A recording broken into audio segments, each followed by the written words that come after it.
Hi everyone, good morning. Today we are going to start with merger and acquisition advanced questions.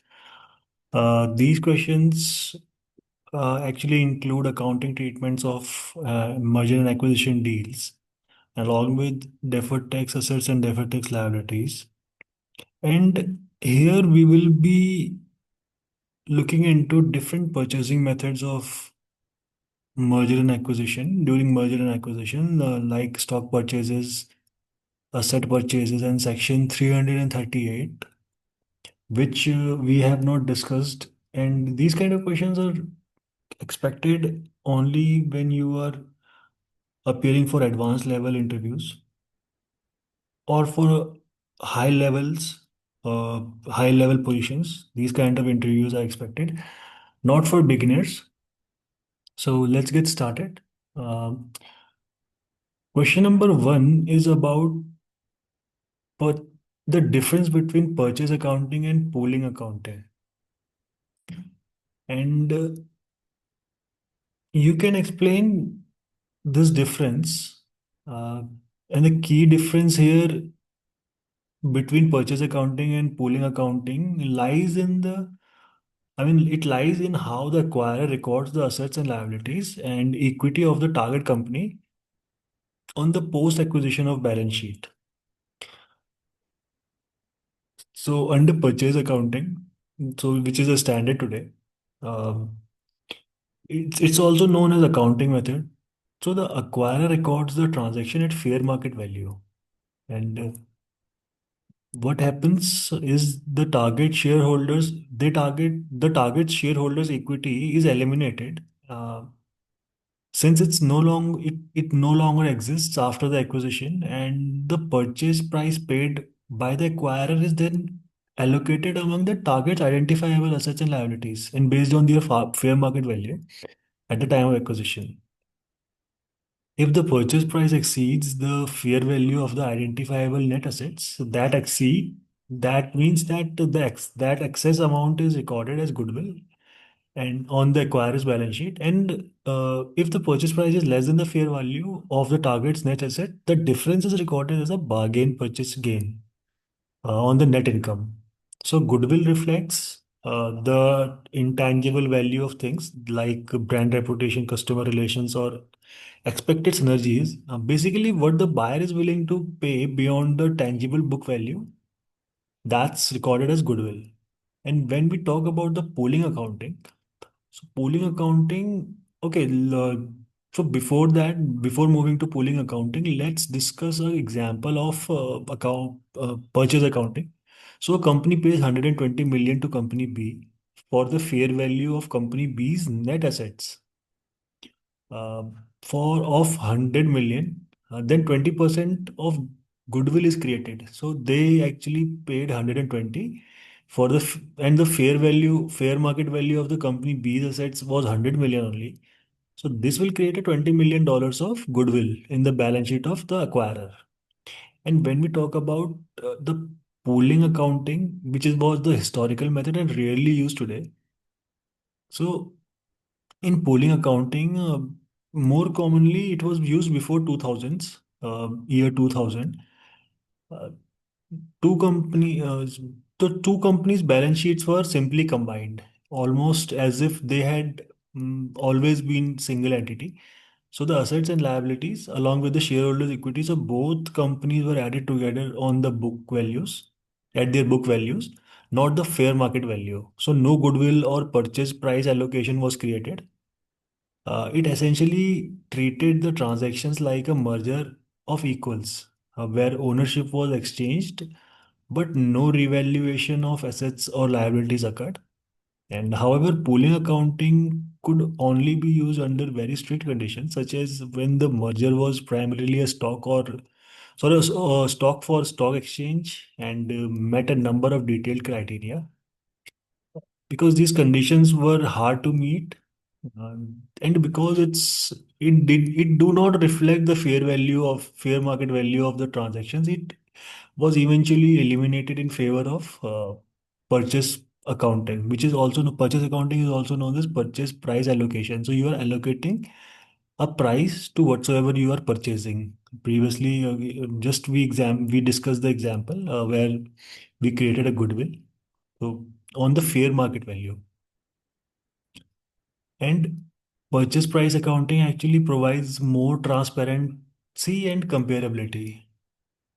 So the key key takeaway here is that purchase accounting records at fair market value, eliminates seller's equity, it creates goodwill for any excess purchase price, which is used in 99% of the deals today. And pool accounting simply combines book value of both companies. No goodwill is created and rarely used. And it's outdated as of now. In short, uh, if you want to wrap it up, when you are being asked this question in interview, so purchase accounting revalues the target's assets and liabilities to fair market value and records any excess purchase price as goodwill. And pooling accounting just combines the two companies' book value with no goodwill. But it's no longer permitted under the modern accounting standards.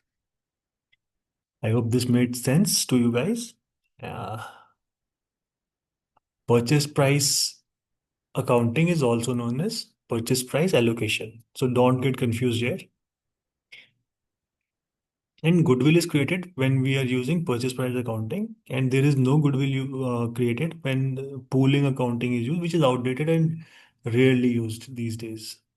Let's move to question number two. Walk me through a concrete example of how to calculate revenue synergies. So, uh, let's take a hypothetical example where Microsoft is acquiring Yahoo. So Yahoo generates revenue similar primarily from search advertising. That is, every time someone searches on Yahoo, they earn a certain amount of revenue per search, also known as RPS, revenue per search. And right now, let's assume Yahoo's RPS is $0.1, means 10 cents. The idea behind the revenue synergy is that after the acquisition, Microsoft could improve Yahoo's monetization, for example, by using its better advertising platforms, targeting algorithms, and a broader advertiser base. Let's assume Microsoft can increase Yahoo's RPS by $0.2 or 2 cents from 10 cents to 12 cents. To calculate the revenue synergy, we would multiply that zero point 0.2 cents or 2 cents or $0.2 improvement by Yahoo's total number for annual searches. So what we are going to do is, it's shown here in the calculation. So we will multiply zero point 0.2, we'll multiply $50 billion, 50 billions. So there would be a 1 billion in additional revenue. If Yahoo had around 50 billion searches per year, the incremental revenue would be $1 billion in annual revenue. And next step is to estimate the impact on profit, operating income. Uh, Not all of that 1 billion flows directly to the bottom line. You actually have to apply an operating margin. For example, assume that 30% of the incremental revenue converts into operating income also. So here in this example, Microsoft could realize $1 billion in incremental revenue and 300 in incremental operating income from revenue synergies. And why? Because in full merger and acquisition model, so you would take those incremental revenues and profit, add them into combined companies' financial projections, and then value them, typically using a DCF or by seeing how they impact EPS or EPS accretion and dilution. So this is one type of revenue synergy. Others might come from cross-selling, new geographies, or bundling products. But in this example, we are isolating one specific operational synergy, improving Yahoo's revenue per search. And remember this thing, that not um, all the profit created can be realized as net income. There would be It could be, but it would be in an incremental operating income. So revenue synergies will create an incremental operating income, and it will depend on Microsoft's business model, where how much operating margin are they creating. But if you talk about how to calculate it, So you just have to identify what's improving, estimate the quantitative uplift, multiply with the relevant volume, and apply an operating margin to see how much actually flows through to operating income.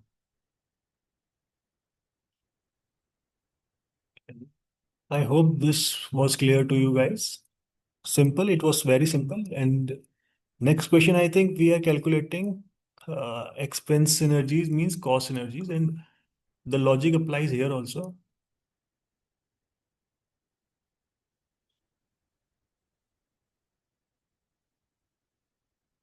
Just give me. So expense synergies typically refer to cost savings that result from eliminating redundant functions or achieving economies of scale after a merger or acquisition. And in this case, we are focusing on SG&A expense synergy, like duplicating HR, finance, or marketing positions. So let's take Microsoft Yahoo example one more time.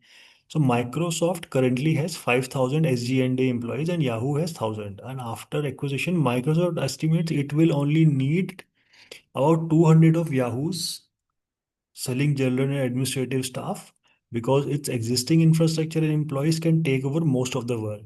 That means 800 of Yahoo's SG&A and employees will be redundant post-transaction. So we can expect cost saving from redundant that headcount.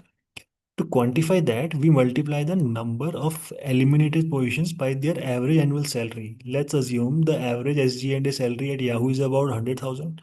So the estimated annual cost saving would be 800 into 1,000. 100,000 is equal to 80 million per year in gross expense energies.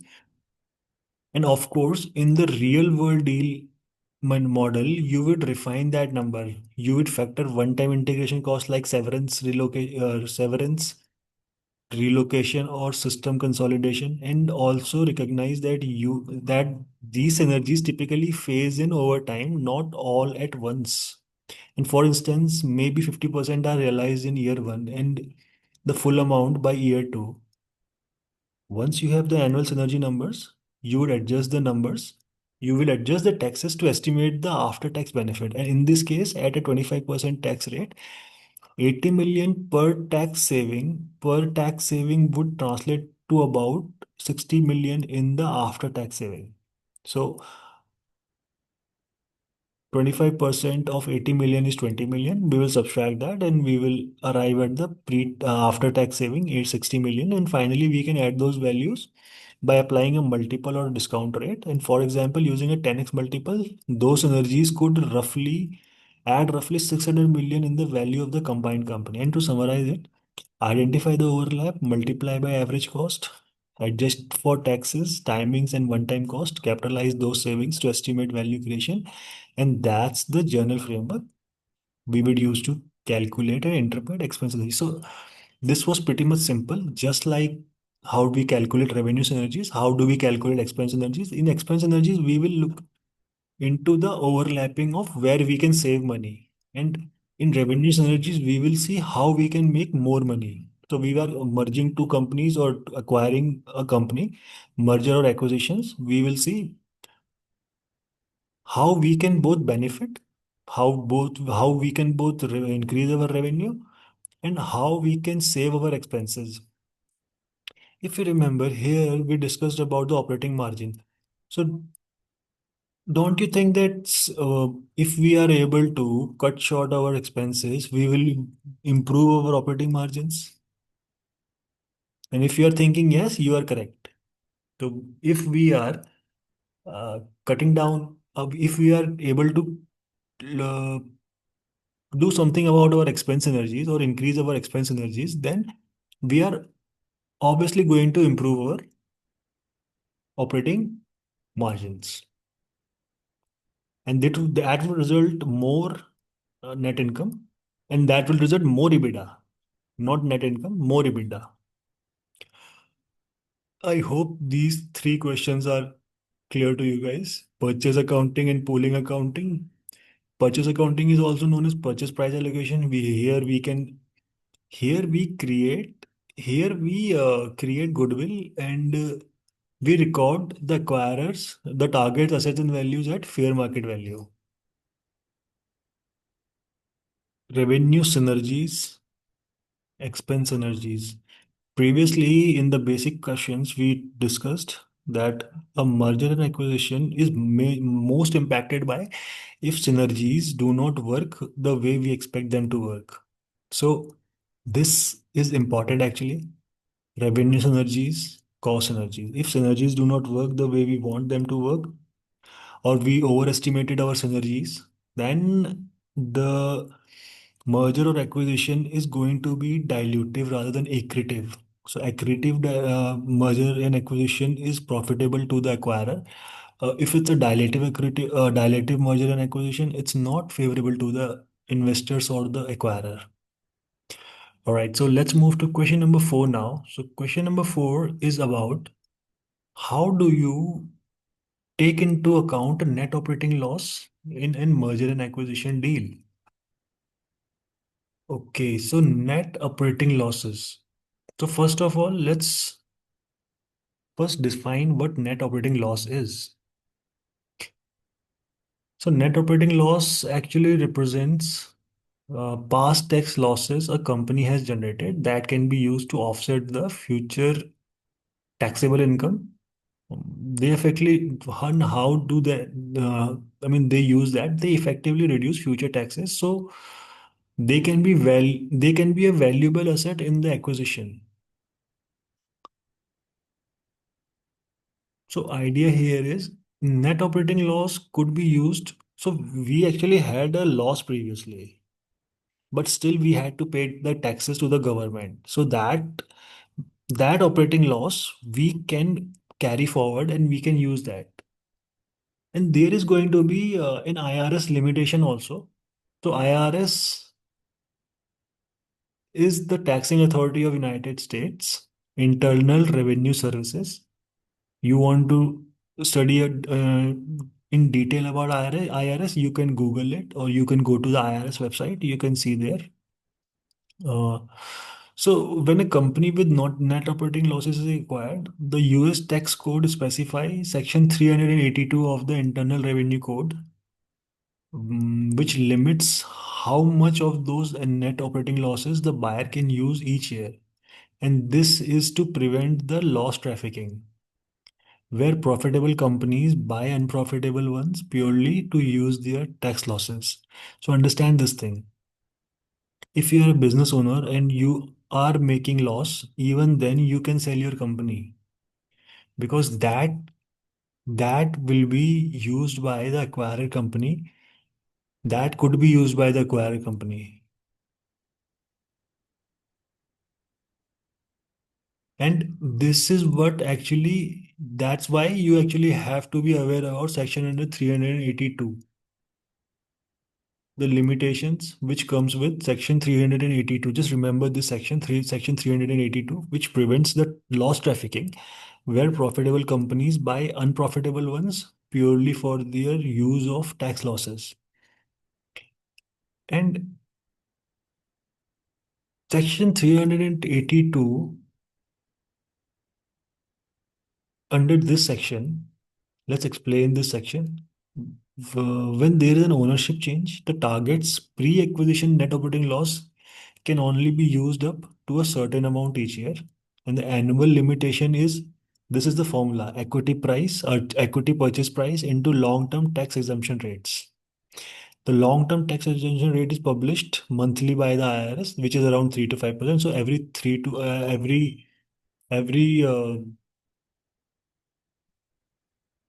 a company acquirer can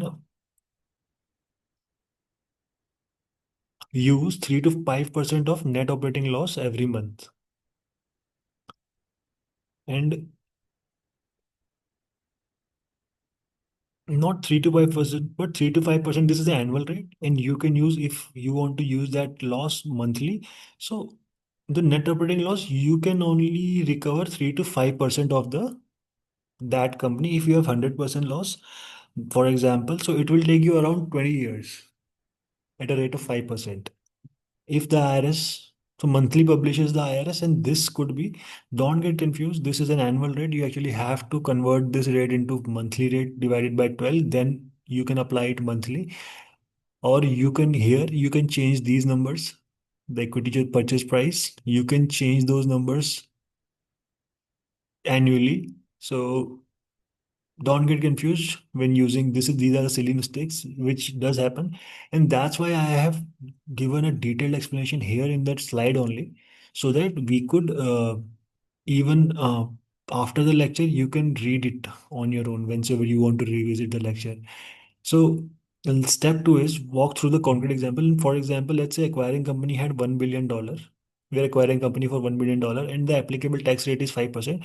So this means that we can only claim 550 million net operating loss each year. So if the target company has 250 million of net operating losses, the combined company could only use 50 million per year for 5 years. And assuming it has enough taxable income to absorb that. So you first need to have a taxable income. Then only you can apply for net operating losses. Understand this thing also. So unless you have, once the government has taken the money, the government is not going to give you back the money. Yes, the government can uh, give you rebates, or they are going to adjust it in your financials. But once the money is given to the government, it doesn't comes back. So this is what the step number two is explaining, and explain the valuation and modeling implication. Uh, let's discuss about step three. In practice, the limitation affects valuation because it delays the tax benefits. Yes, and instead of getting the full tax shield immediately, the buyer only realizes it gradually. So the present value of the net operating loss is lower. And in deal models, I'd create a net operating loss schedule showing how much is usable each year under Section 382 cap. Apply that to reduce taxable income and adjust the tax expense accordingly. This is very important. So Section 382, and understand this thing, that if you are using net operating losses, and that's why operating losses are very important when we are valuing a company. Uh, in the enterprise value formula, we did use the formula net operating loss, if you do remember that.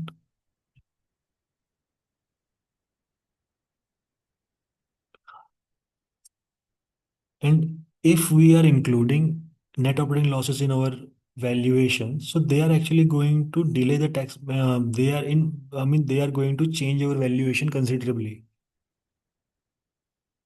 So this is important, and ending with the strategic takeaway. So in short, when valuing a target with net operating loss, you cannot just assume they are fully usable. So you apply Section 382 to determine the annual limitation, and based on the purchase price and the IRS rate, and that tells you how much of the net operating loss can actually benefit the buyer each year. It's a key tax consideration that can impact both deal value and post-merger cash flows. So final polished summary here is the concise version, but before that, you actually needed to understand all this thing. So you account for net operating loss in a merger and acquisition deal under Section 382, which limits how much of the seller's net operating loss the buyer can use each year. The annual limit equals the equity purchase price times the IRS long-term tax exemption rate. So if the target is bought for $1 billion and the tax rate is 5%, the buyer can use 50% of the net operating loss. The limitation spreads out the tax benefit and reduces the present value. This is very important when you are looking into the cash flows, unlevered free cash flows. So this will actually reduce the present value. So we always model the allowable net operating loss usage over time rather than assuming it's usable upfront. I hope this was important, and this was a very detailed explanation which I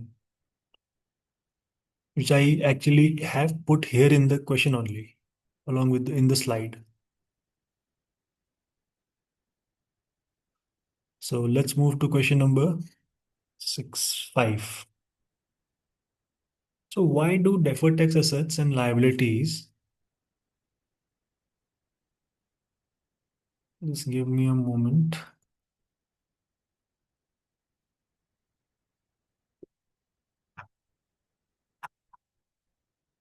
So why do deferred tax assets and liabilities get created in a merger and acquisition deal?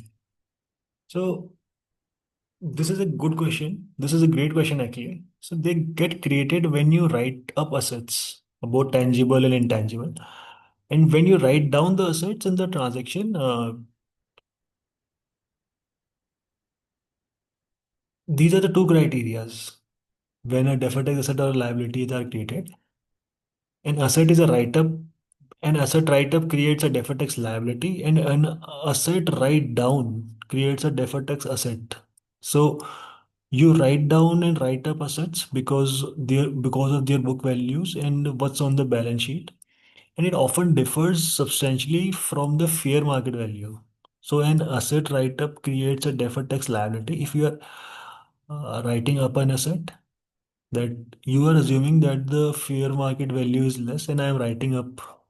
Okay, so previously I have assumed that my asset was worth $100 million, but now I am assuming that the market value has increased. So this will create a deferred tax liability. So understand this thing. So you have more. So you are saying that $100 million is my assets worth today, and next year when you are assessing your asset, you are saying it's 110 million. But previously you have only paid taxes on 100 millions of the value to the asset. So you have paid the taxes on the value when it was $100 million. So you cannot upright an asset and not pay taxes. So this will create a liability. The deferred tax liability is created because you have higher depreciation expense on the new asset, which means you will save on taxes in the short term. And that's how actually it works. But eventually you will actually have to pay them back, and hence the liability. The opposite applies for an asset write down and a deferred asset, tax asset. I hope this was clear to you.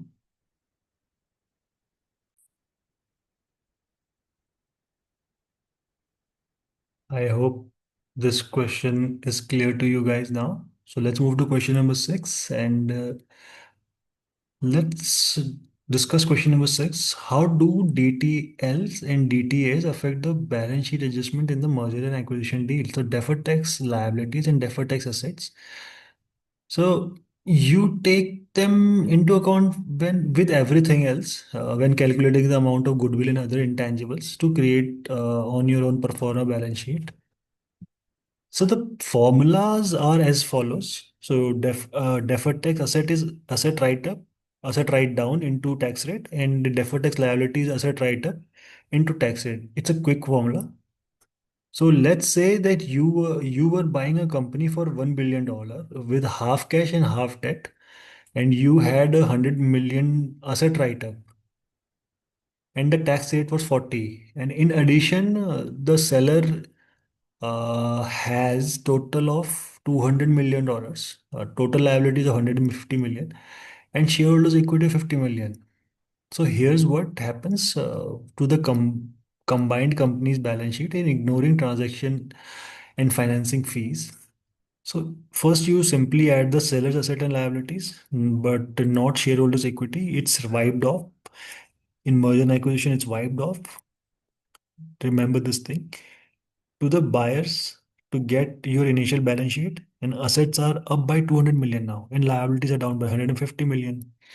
This was the seller's balance sheet, right? 200 million of assets and 150 million of liabilities, and you will wipe it off.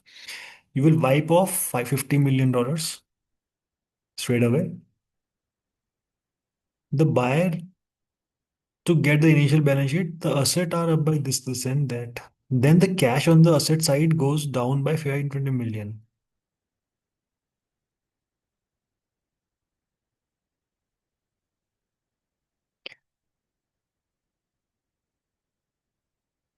So you have an asset write-up of $100 million. So asset go up by $100 million. And debt on the balance sheet and equity side goes up by $500 million. So you get a deferred tax liability of $40 million. which means that $100 million into 40%. So this is your liability. You actually have to pay 40% more, 40% liability, which is 440 million on the liabilities and equity side. So this is going to be a tax liability which will be added on the liabilities and equity side, and assets are going down by 200 million total, and liabilities showed as equity are up by 690, which was 500 plus 40 plus 150. So you need goodwill and intangibles of 890 million on the asset side to make the both balance, to balance both the sides. So revisit this question one more time afterwards, because I understand that how this treatment works. Okay, I do not had actually more questions on this. When I will be doing this topic wise summary of the topics, of the readings, then I'll make sure to create a video where deferred tax assets and liabilities are worked more with examples. So just pause the video and revisit this or read this explanation one more time. This will make sense, and surely it will make sense. Or if you remember the way we used to calculate on the income statement format, ISBS CFS income statement, balance sheet, and cash flow format, what impacts what. So this will help you. That will be the best approach to understand these kind of questions. Let's move to question number 7 now. Could you get DTA and DTL in an asset? Could you get deferred tax liabilities or assets in an asset purchases? Generally, you don't get DTLs and DTAs in an asset purchase, and the reason comes from down to the relationship between book value, book basis, and tax basis. So this is a good question, great question, I'd say. Generally, you don't get that in an asset purchase because the buyer step up the tax basis on of the asset to the same value as the basis. And let me explain why it matters. In accounting, deferred tax assets and liabilities arise when there is temporary difference between the book value of the asset and liability on the financial statement and its tax basis. That is the value recorded for a tax purpose, and that is actually the value recognized for the tax purpose. So these differences lead to timing differences in how income or expenses are recognized for book versus tax purposes. And if in an asset purchase, the buyer records the acquirer's assets and liabilities on the balance sheet at the fair market value for both book and tax purpose. That means that the book basis and the tax basis are the same from the start. And since no difference between book and the tax value, no temporary differences exist, and therefore no DTA or DTL is created at acquisition. So understand this thing. So book basis and tax basis. Book basis is the internal. It's for the internal accounting purposes, and tax basis is for the government authority basis purposes. So in contrast, in a stock purchase, the accounting treatment is different. The buyer acquires the stock of the target, on consolidated basis. So on a consolidated basis, the book value of the target's asset may be written up or down to fair value, but for tax purposes, there is no step up in the tax basis. So the assets retain their original tax basis. And this creates a difference between book and the tax values, leading to the recognition of DTLs. So DTL will be created if book value is greater than the tax basis, and DTA will be created if book value is less than the tax basis. So just to summarize, uh, asset purchase, if book basis is tax basis. So if if you are purchasing an asset and the book basis is equal to tax basis, there will be no temporary difference and no DTLs or DTAs will be created. But if it's a stock purchase and book basis is not equal to tax basis, so there will be a temporary difference, and this will create a deferred tax liability or a deferred tax asset. So let's move to question number 8 now. And how do you account for DTLs in forward projection in a merger model? This is actually a very good question. So how do we account for DTLs in a forward projection in merger model? And we discussed about it. Deferred tax liabilities in forward. So when you are projecting out the financials for the merger model, you need to reconcile book taxes. What's shown in that book taxes is what is shown in the income statement, and cash taxes what the company actually pays to the government. And a difference between these two is what creates the change, creates or changes the deferred tax liabilities or deferred tax assets. So first, we start with the book versus cash taxes. So don't get confused between book taxes and cash taxes. Cash taxes means what the company actually pays to the government, and book taxes means which is shown in the income statement. So you first create a book versus cash tax schedule to bridge the difference between accounting income and taxable income.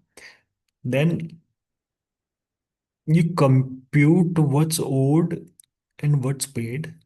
This means that book tax expenses is equal to pre-tax book income into statutory tax rate, and the cash tax expenses taxable income.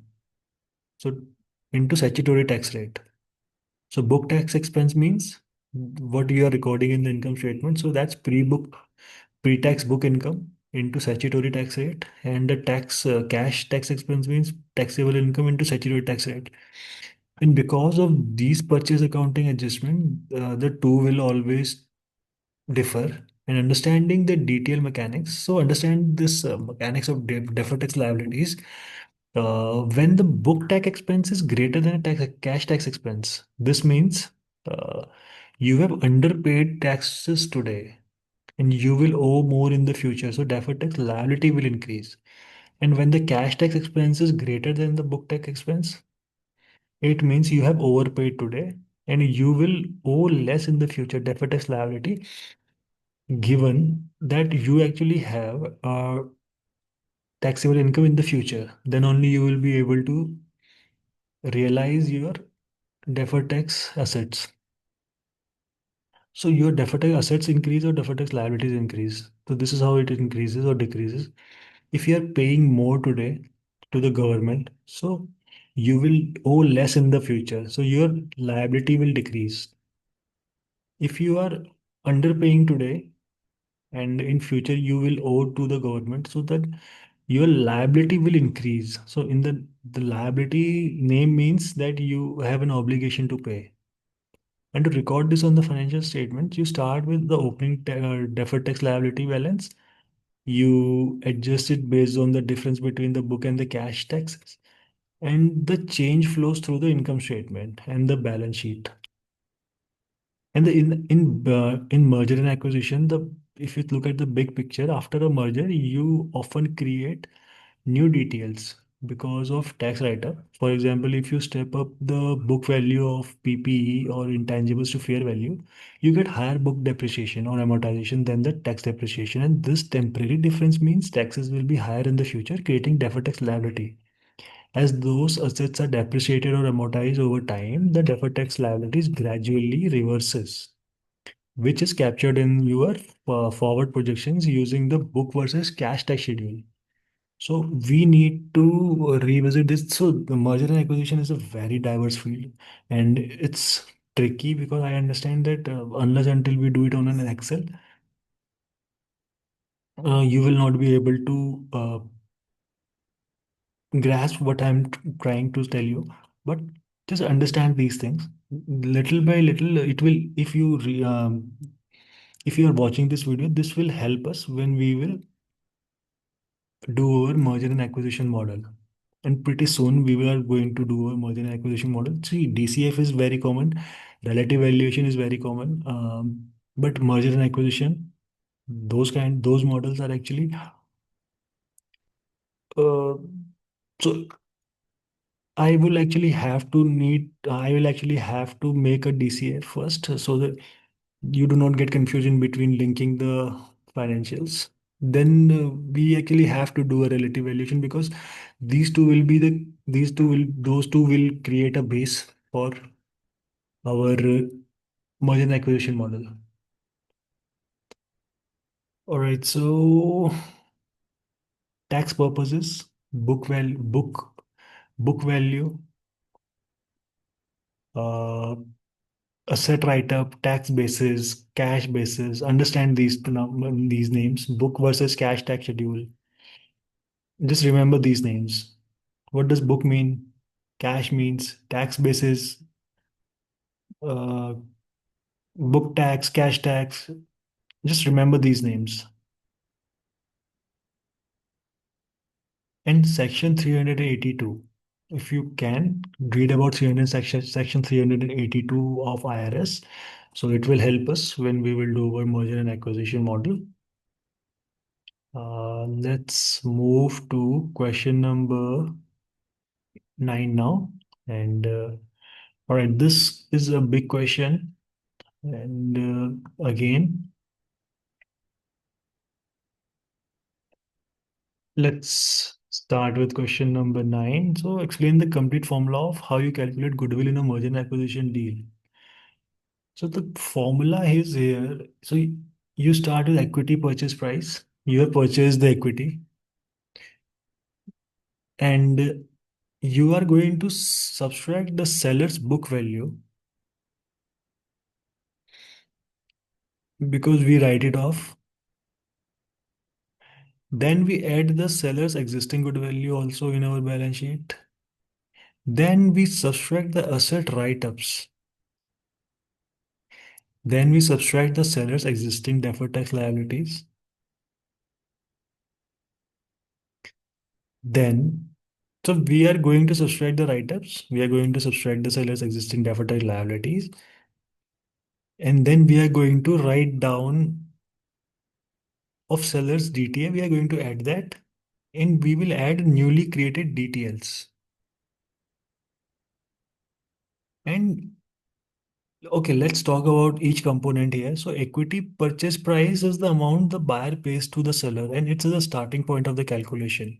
So you can think of it as the think goodwill as the plug that makes the balance sheet balance after you record all the fair value adjustment. So we start with what the buyer actually paid in equity terms. The second component of the formula is shareholders equity or the seller's book value, and the seller's book value represents the net assets of the seller's balance sheet, assets minus liabilities. So subtracting this number essentially shows how much the buyer is paying over or below the seller's net book value. So equity purchase price minus seller's book value, this gives us a minimum, so this gives us a premium to book value, so the total overpayment relative to the accounting value of the company. Then we add seller's existing goodwill. So why we do that? Because this represents the seller's goodwill on its balance sheet, is which is written down to zero in the transaction. It does not carry over. And however, the buyer's purchase price implicitly include the goodwill that old goodwill represented. We add it back here to avoid losing that value. So we add back seller's existing goodwill. We subtract the asset write-up, and in purchase price allocation (PPA), the buyer revalues the seller's asset and liabilities to fair market value. Yes, and if certain asset like PP, intangible inventory, are written up to the fair market value, this increases total assets. And since goodwill is also an asset, we are trying to plug the balance sheet, and this write-ups reduces the amount of goodwill needed. So we subtract this write-up.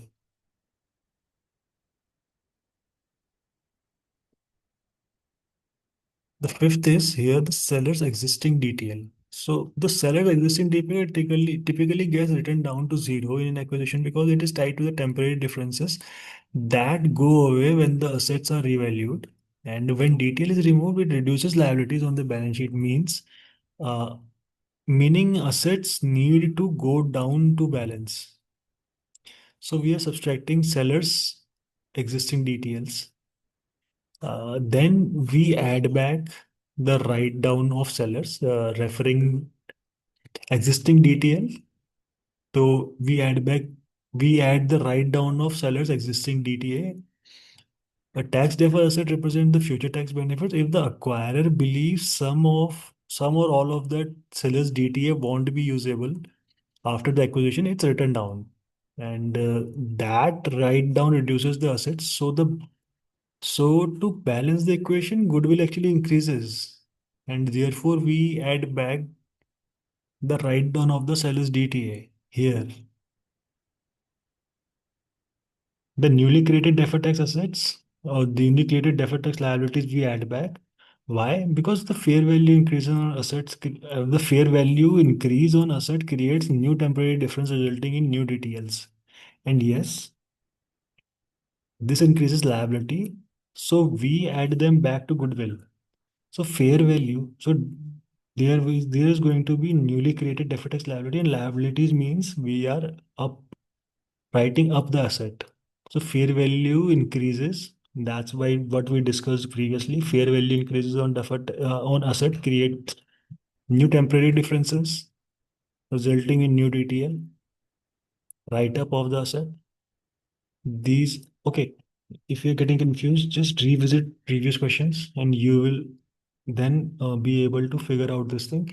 And these are actually important things in a merger and acquisition model.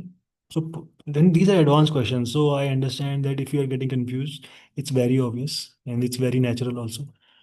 Merger and acquisition is the most difficult part. And we have not yet started the leverage buyout portion also. So merger and acquisition using leverages. So that's much more difficult also. Okay, so let's not digress from the topic. If let's okay, for example, let's take example. So if the purchase price is 500, the seller's book value is 300. Seller's existing goodwill is $50. Write up is $40. Existing DTL is 20. Write down is 10. New DTL is 30. Then goodwill is going to be just plug in these numbers in this formula. Equity purchase we are going to use as the starting plug. Then we'll subtract the seller's book value. Then we will add the seller's existing goodwill. Then we are going to subtract the asset write-up. Why do we subtract asset write-up? Because writing up asset creates a liability. So this is previous liability. We are going to subtract that. Existing DTLs, we are going to subtract that. DTA write down, we are going to add it back. And the new DTLs created, we are going to add back. This will create 2,230. And this is what we are going to record the goodwill. Don't get confused. Yes, a lot of accounting is involved in this question. Okay. So let's do one thing. Let's conclude to this today's session here only. Uh, so next session, let's let's pause today's session here only. Not in the next session, but after a few sessions when we are completed with the merger and acquisition advanced series, I will create those videos first where topic-wise videos rather than question and answers. I will make topic-wise videos and put those videos in front of. So I will create. I will. Okay. I understand. So let's conclude today's video only. So let's conclude today's video, and we will start question number 10 onwards in next session. And don't get confused. Just try. These are advanced questions, and you are these questions. If somebody is asking you these questions, they expect you to get confused. But these are not entry level questions. These are advanced level questions. These won't be asked in entry level questions, entry level interviews. If you are appearing for an advanced level or at a high position, or if you are interviewing somebody at a high level position, so you are going to ask these kind of questions. These questions are very important when you are doing a merger and acquisition, and you are you would be expected to know all this. So let's pause today's session now, and all the very best. I hope uh, you have learned something of value today. Subscribe to my channel. All the very best learning. So try to invest some time. Try to Google, try to do Chat GPT or Perplexity or whatsoever uh, AI agent you believe in. Uh, your learning will never go waste. Just remember this thing. Even you have put in small efforts also matter. So all the very best and thank you. My name is Deepak Best. I will see you soon. Bye.